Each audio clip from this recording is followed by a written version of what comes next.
This is another of these little videos that I keep making. I'm trying not to bore everybody, but I am enjoying making them so much. I'm not quite sure why. That must say something about me. I'm a sad individual who's got nothing else to do. That's probably right. But in another sense, I feel it's kind of creative because it's helping me to reflect on myself and what made me as I am. This morning I had a little thought about the day that I heard that there might be a world war, nuclear war.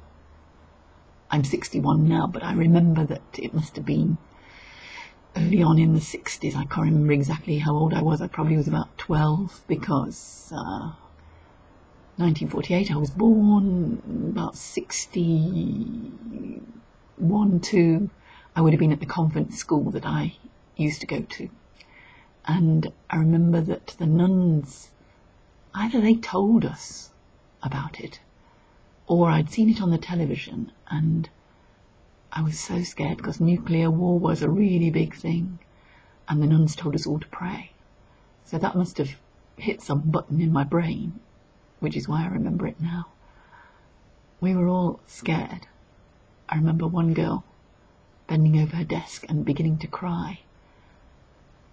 I was thinking about my family and, as usual, was wondering what was going to happen when we all die and we don't all go to heaven together. I mean, my father wouldn't be going with us, I was certain in those days, because he wasn't Catholic, and of course it would be a mortal sin, and so he wouldn't be coming. That was my main worry. But I do remember seeing how serious Kennedy seemed to be on the television and how serious Khrushchev was, and I remember praying.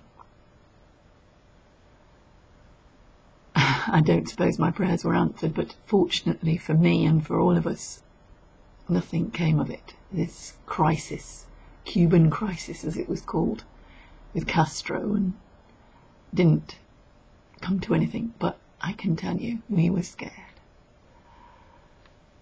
Things never seem to change, do they? Why is it that even now my grandchildren are having to worry about Afghanistan, Iran, Iraq, soldiers going to war, repetition all the time of the same fights? Why can't we live in peace? Can anybody tell me that? I'd be interested to know.